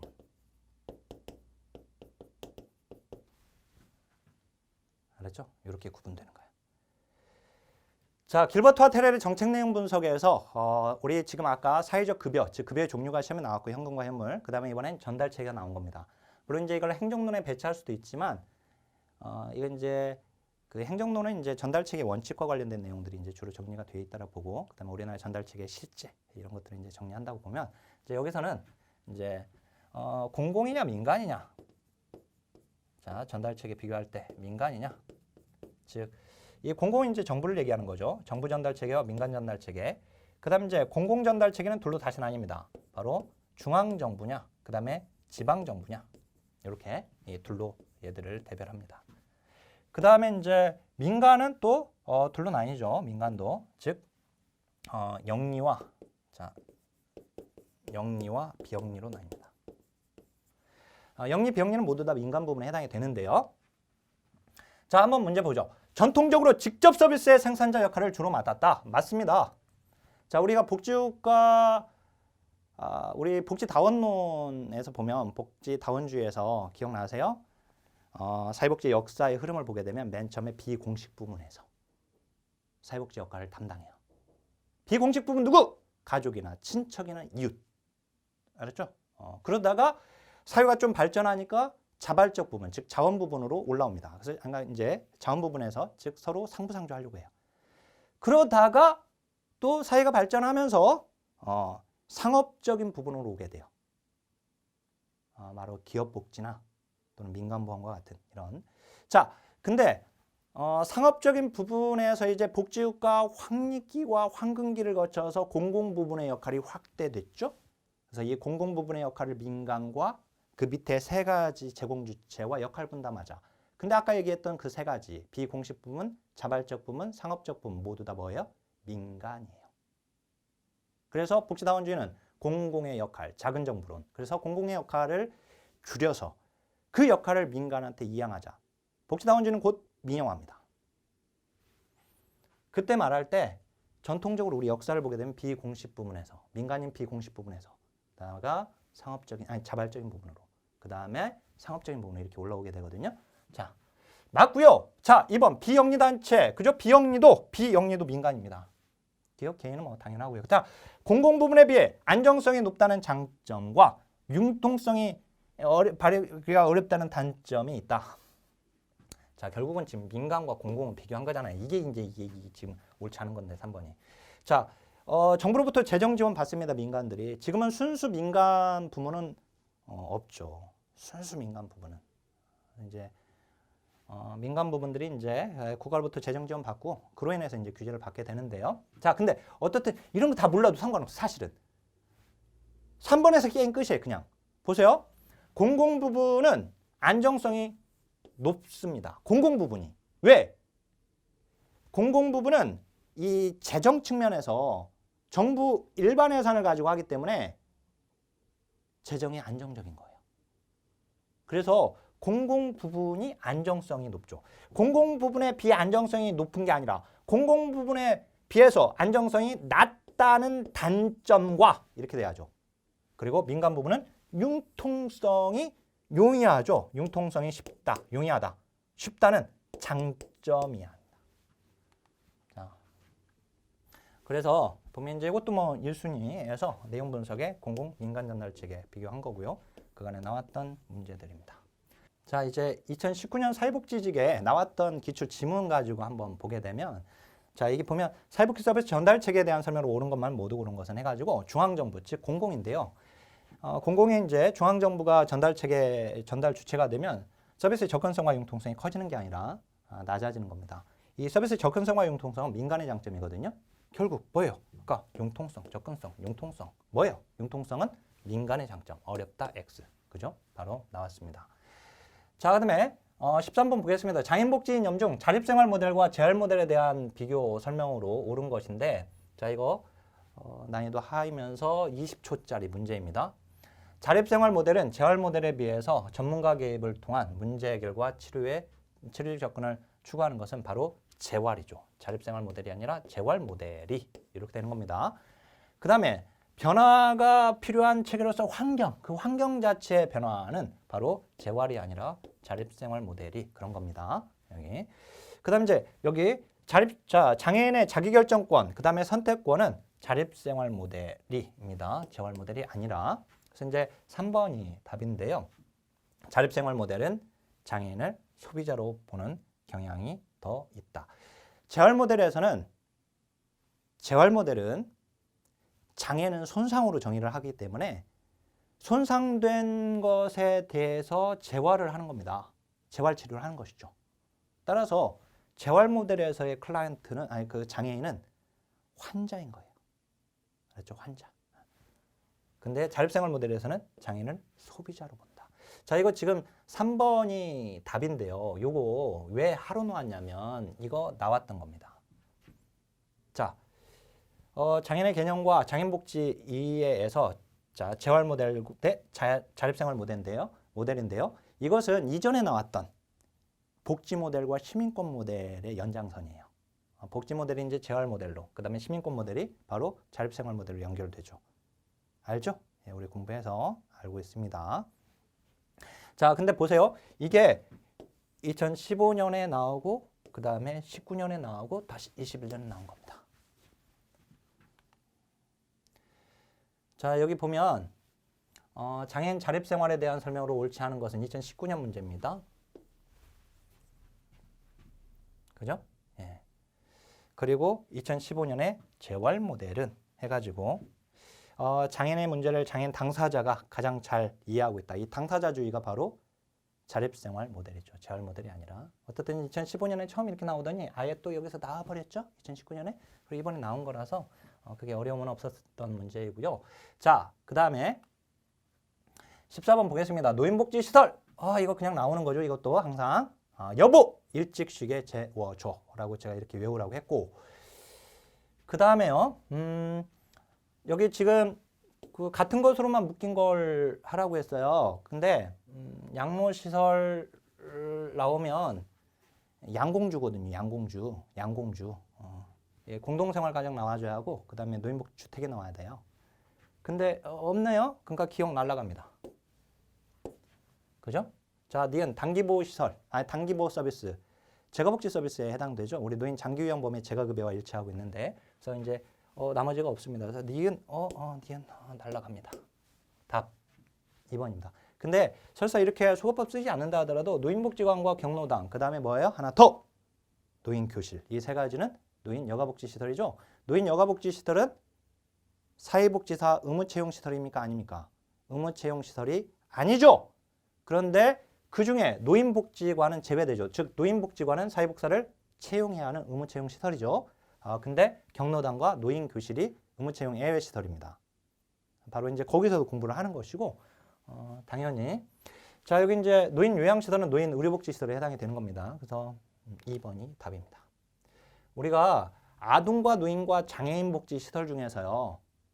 아동과 장애인 복지시설의 종류는 그렇게 나오긴 했어요. 근데 일부분 조금 나왔어요. 그런데 노인복지시설은 어마어마하게 잘 나옵니다. 보세요. 문제 많이 나왔죠? 네, 이건 지금 노인복지법의 내용인데요. 자, 그 다음에 15번입니다. 장차법입니다. 장애인차별금지법인데요. 차별행위의 판단 기준에 해당하지 않는 것은 하고 나왔는데 이것도 나왔던 문제죠. 나왔던 문제에 나왔던 조문이 또 나왔어요. 물론 정답을 고르는 건 어렵지 않았죠. 장애인을 도우려는 목적에서 장애인이라는 이유로 과도하게 보호하는 경우는 차별행위 판단 기준에 들어가지 않습니다. 자, 그래서 이제 옳지 않은 건데 일단 3번하고 4번은 이전 이 문제에서 나왔던 조문이에요. 나왔던 조문이 또 나왔다니까요. 이건. 근데 이건 이제 그 나왔던 조문에 이게 이제 여러 가지 이 근거 중에 얘는 나왔던 것들이고 얘는 이제 안 나온 것이지만 이제 나왔죠. 다시. 근데 이제 이번에 나왔죠. 근데 뭐 이게 처음 나온 조문이다 하더라도 사실 처음 나온 조문은 아닌데 왜냐면은 자, 이게 바로 이 법에 자, 보죠. 여기. 요거죠. 이게 2016년 보호지기 문제가 나올 때 기억리은 디귿리을이 모두 맞는 문장으로 나왔거든요. 그래서 이제 이 해당 조문에 각 호로 여러 가지가 정리가 되어 있는데 그 중에 이제 다시 문제가 나온 겁니다. 해당 조문이 그대로 나온 거예요. 그러니까 결국은. 예. 자, 16번. 지역사회 보장협의체에 대한 설명을 옳지 않은 것은 사회보장 급여 이용자 및 수권자 발굴에 관한 법률에 근거하고 있죠. 이거는 지역사회 보장 계획과 관련되어 있습니다. 지역사회 보장 협의체. 자, 사회보장에 관한 업무를 담당하는 공무원은 지역사회보장협의체의 위원이 될 수 있습니까? 있습니다. 이것도 기출 지문에 나왔던 지문이고요. 그대로. 그 다음에 지역사회보장협의체는 전국 시도? 아니죠. 시도가 틀렸죠. 시도에는 뭐가 있습니다. 뭐가 있습니까? 시도 사회보장위원회가 있죠. 그죠? 본래 사회복지위원회였는데 그게 시도 사회보장위원회로 명칭이 바뀌었죠. 네, 시도. 지역사회보장협의체는 이제 시군구에 있고 그 다음에 읍면동 단위에도 있습니다. 따라서 3번이 지금 틀렸고요. 4번은 당연히 맞는 문장이고요. 자, 이거 지역사회보장계획과 지역사회보장협의체 테마 44번에서 문제가 나온 거고요. 문제 많이 나왔었습니다. 예. 실제 보게 되면 여기 자, 요거 이번에 이렇게 나왔잖아요. 틀린 문장이 이렇게 나왔는데 2016년 보호직 시험에서 시도지사는 시도 사회보장 증진을 위해 시도에 뭘 둬요? 시도 사회보장위원회를 둔다. 그러니까 시도에는 지역사회보장협의체가 아니라 시도 사회보장위원회인 것을 당연히 알죠. 그죠? 제가 이제 그림으로 그린 것도 있잖아요. 그죠? 그림으로 그린 거 있어요. 한 페이지로. 자, 근데 2010년 사회복지직에 아예 지역사회보장협의체에 대한 설명으로 옳지 않은 것은 하고 문제가 나온 적이 있어요. 근데 아까 여기 사회복지 업무를 담당하는 공무원도 위원회 위촉될 수 있다. 그죠? 여기 사회보장 업무를 담당하는 공무원 위촉될 수 있다. 그죠? 네, 나온 거잖아요. 조문. 나왔던 조문입니다. 자, 그 다음에 여기 지역사회보장협의체는 시군구와 시도에 둔다. 시도 X. 이미 나왔던 논점이 또 나왔습니다. 정답 고르는 데는 어려움이 없었고요. 자, 아동학대 범죄 처벌 등에 관한 특례법상 피해 아동 보호 명령 사건의 심리와 결정을 하는 사람. 자, 사건의 심리를 맡은 사람은 누구냐면 당연히 법관입니다. 판사죠. 판사의 판사. 예, 법관. 따라서 4번이 답이에요. 그래서 사실은 이게 지금 아동학대 범죄 처벌 등에 관한 특례법, 우리 아처법이라고 하는 아동학대 범죄 처벌법에서 이게 우리 문제가 나왔었던 적이 있어요. 근데 요거는 나오지는 않았었어요. 이 조문 자체는. 이 법은 나왔는데. 알았죠? 그리고 이 법이 또 그 전부터 이제 나오는 이유는 뭐냐면은 또 하나는 우리 아동복지법에 있었던 아동학대 신고 의무자와 관련된 내용들이 이 법이 제정되면서 이쪽으로 다 옮겨졌거든요. 그래서 아동학대 신고 의무자는 이쪽에 이제 지금 들어가 있습니다. 이 법에. 그래서 아동학대 신고 의무자는 우리한테 시험에 굉장히 잘 나왔던 내용이에요. 근데 이쪽으로 옮겨져서 여전히 이쪽으로 옮겨졌지만 그 아동학대 신고 의무자와 관련해서는 공부를 하고 있어야 돼요. 그죠? 근데 그거 말고, 걔 말고, 그 조문 말고 다른 조문이 시험에 나온 적이 있단 말이에요, 우리한테. 근데 이번에 이 조문이 나왔지만 사실 뭐 이걸 굳이 말하면 뭐 100점 방지용으로 이렇게 봐야 하나요? 근데 뭐 굳이 저는 이제 보지 않은 이유가 이 법에서 나왔고 그 다음에 기본적으로 우리가 사건의 심리 결정하는 것은 판사인 것을 알 수 있어서 이렇게 했습니다. 근데 이건 뭐 틀려도 상관없어요. 나는 판사인지 모르는데? 그래서 상관없어요.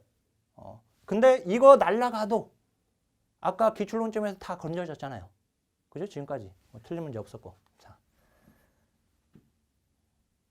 그래서 얘가 이제 보직 2015년에 이런 문제가 출제가 되었었어요. 그때. 예. 자, 답은 이제 당신이 2번이 답이었고요. 뭐 이제 가중처벌과 관련된 조문도 들어가 있고 뭐 한데. 자. 그다음에 문제 18번입니다. 문제 18번. 자, 청소년복지지원법상 청소년복지시설의 종류 이것도 항상 나오는 거잖아요. 당연히 4번인 것은 금방 골라졌습니다. 왜 골라졌죠? 우리 청소년 관련 법률에서 테마 82번 청소년복지지원법상 청소년복지시설과 청소년활동진흥법상 청소년활동시설이 문제가 계속 나오고 있습니다. 요 논점과 관련돼서 문제 나온 것이 요렇게 나온 거예요. 알았죠? 2003년 전남에서 문제가 나왔고 자 보호직 그 다음에 이렇게 2019년 사회복지직 그러더니 2020년 보호직 이렇게 나왔어요. 그러니까 보세요. 보호직에서 나왔다고 사회복지직에서 공부 안 하면 됩니까? 아니죠. 보호직에서 2015년까지는 이제 보호직에서 나왔죠. 사회복지직은 2019년 나오기 전까지는 안 나왔잖아요. 그러면 물론 이제 역대 기출론점에서 나왔으니까 사회복지직에 나온 건데 그런데 이걸 최근 기출문제만 본 사람들은 이런 것들을 놓칠 수가 있어요. 물론 이제 이거 나왔으니까 19년 나왔으니까 상관없지만 이제는 나왔으니까 상관없지만 이렇게 과거에 나왔던 것들이 지금 최근에 안 나온 문제들도 꽤 돼요. 지금 아직까지도 꽤 있거든요. 꽤. 그러니까 아예 안 나왔던 것들을 새로 공부하는 것보다는 적어도 나왔던 기출론점을 알고 있는 것이 우선인 겁니다. 아셨죠? 그게 우선인 거예요. 그게 본질이에요. 그게 기출론점의 본질이거든요. 자, 그래서 이제 여기 보세요. 이게 2015년 보직에서는 청소년 수련관이 나왔었고요. 틀린 문장으로. 이번에는 청소년 수련원이 나왔죠. 틀린 문장으로. 네. 자, 19번입니다. 이제. BS텍이 제시한 전문적 사회복지일청 관계의 기본 원칙. BS텍 선배님께서 이 관계론이죠. 실천 관계론. 개감정 자비 수비가 7가지 원칙을 외우는 것은 중요하지 않아요. 그렇게 문제가 나오지 않으니까. 예. 너무 이렇게 두 문자 암기법 그리고 그것 좀 외워가지고 그 문제 한 문제 나왔다고 나 두 문제 암기법 이렇게 외웠는데 이 문제 나왔어. 이렇게 얘기하는 경우도 있는데 여기서 두 문자 암기법으로 푸는 것보다 그냥 풀리는 겁니다. 이게 공부해서 이해되면 물론 이제 꼭 두 문자 암기법 필요한 부분들이 있긴 하고 보세요. 자, 클라이언트의 물론 이해 위주의 공부지만 그렇다고 너무 깊게 이해하려고 들어가면 안 되고 딱 시험에 나오는 폭과 깊이 정도로 하는 겁니다. 그러면 그 정도의 강의를 만나는 게 굉장히 중요하죠. 그런 강의를 해줄 수 있는, 그죠? 자, 어쨌든 보세요. 자, 클라이언트의 장점과 약점, 긍정적인 감정과 부정적인 감정 등을 포함하여 클라이언트를 있는 그대로 이해, 뭐예요? 수용이죠. 자, 클라이언트가 자신의 감정을 표현하도록 격려하고 자극하는 거 뭡니까 이게? 이거는 의도적 감정의 표현이에요. 의도적 감정의 표현인데 여기까지 맞는 문장이죠 지금? 근데 이렇게 의도적으로 감정을 표현하도록 격려하고 자극하는 것이 관계 형성의 객관성을 침해합니까? 객관성을 침해하는 것이 아니라 오히려 의도적 감정을 표현을 통해서 이 원칙을 통해서 클라이언트가 부정적인 감정일지라도, 이 의도적 감정의 표현은 바로 이거잖아요. 클라이언트가 부정적 감정일지라도 표현하게끔 도와주는 거예요. 이게 의도적 감정의 표현이거든요. 제가 만났던 아이가, 비행 청소년 아이가 아빠를 꼰대라고 하면서 꼰대를 어떻게 해보고 싶다라고 얘기를 했었는데, 그런 아빠와 아들과의 관계에서 아주 좋지 않은 갈등 상황에서 그 아이가 저한테 그런 얘기를 하는 것은 그 아이의 지금 속에 있는 그 부정적 감정을 저한테 지금 표현한 겁니다. 그러면은요, 어떤 효과가 있게 되냐면 사람이 자기의 그 억눌렸던 그 감정을 표현하게 됨으로 인해서 그 문제에 대해서 그 긴장과 압박감이 배출되면서 그 문제를 좀 더 객관적으로 볼 수 있게끔 되는 거예요. 그래서 결국은 그 아이가 선생님, 지난번에 제가 아빠를 꼰대라고 했던 거, 그건 제가 잘못한 것 같아요. 이렇게 말을 하게 되는 거죠. 자, 여기서 오히려 클라이언트의 부정적 감정을 표현하게끔, 그래서 감정 표현을 이끌어내므로써 그 클라이언트가 그 문제를 좀 더 객관적으로 인식하게끔 만들어주는 겁니다. 그래서 지금 2번이 옳지 않습니다. 물론 제가 이렇게 설명한 걸 모른다 하더라도 이 문장이 틀렸다는 것은 감으로 오죠. 그죠? 자, 근데 그렇다고 뭐 상식으로 문제를 푼다. 사회복지학 개론을 무슨 상식으로 푼다고 말하지 마세요, 절대. 전공 시험을 뭐 상식으로 푼다 이런 얘기. 자, 클라이언트의 상황과 자신의 개인적 감정을 분리하여야 하며 클라이언트의 감정에 대해 목적을 가지고 적절하게 반응한다. 이게 뭐예요? 통제진 정사적 관용.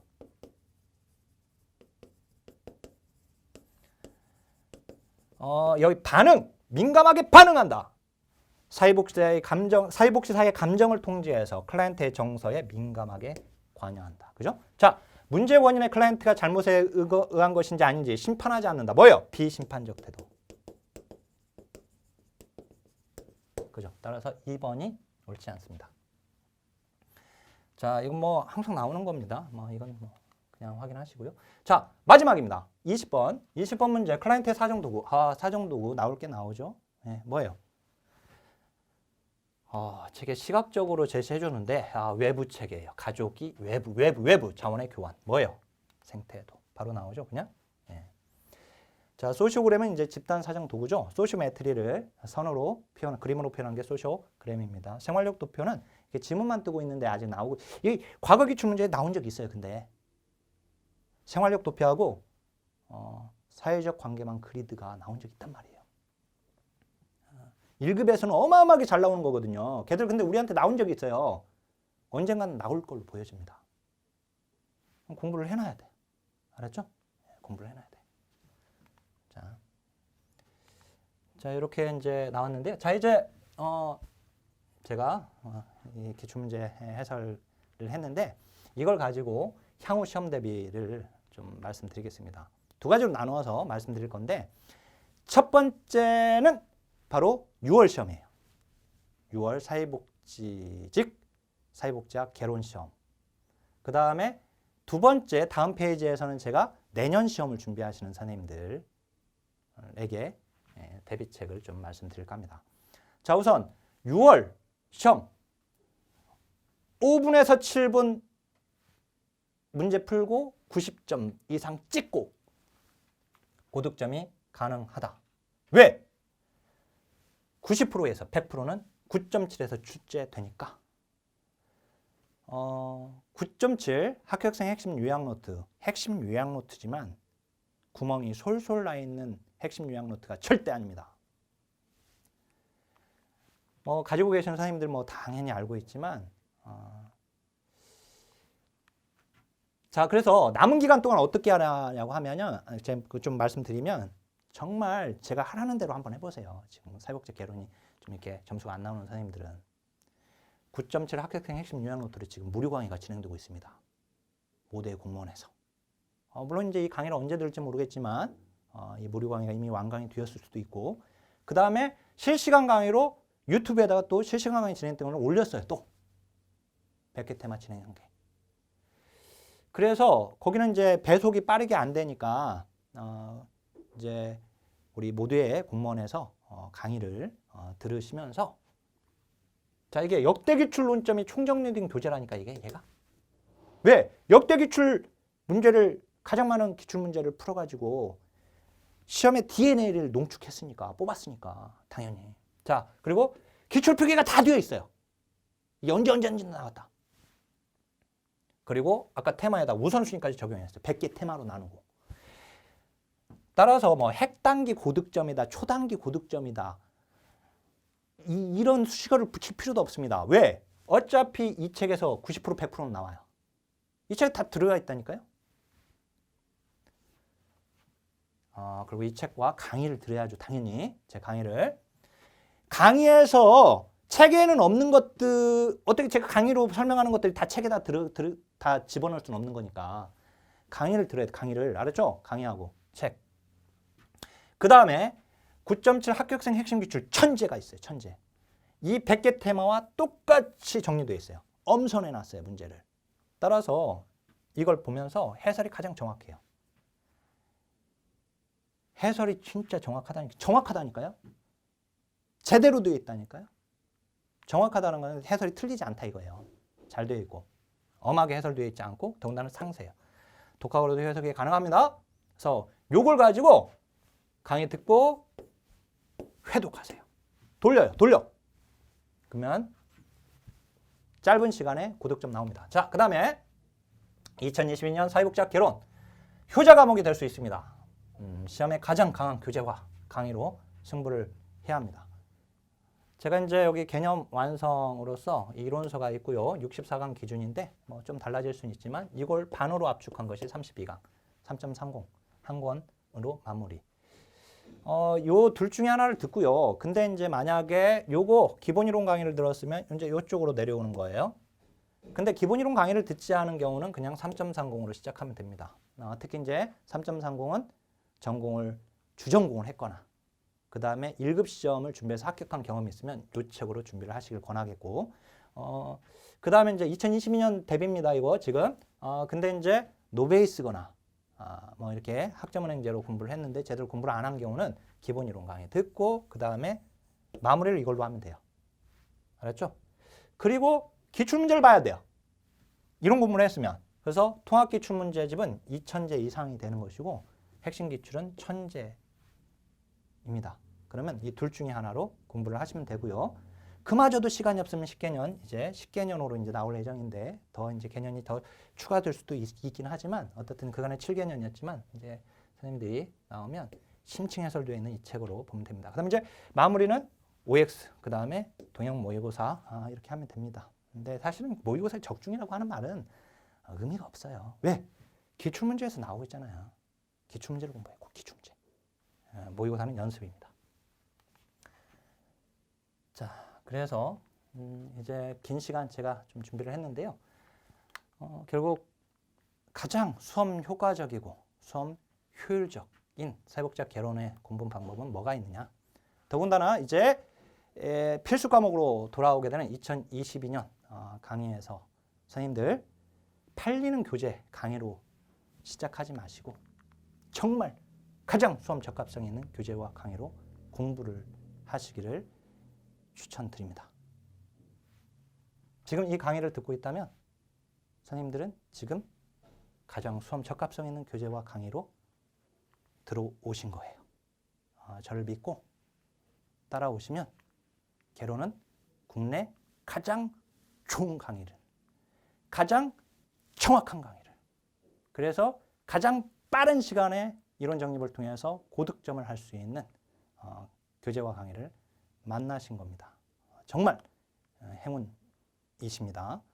자, 선생님들의 합격을 위해서 강의 마치겠습니다. 자, 하나, 둘, 셋.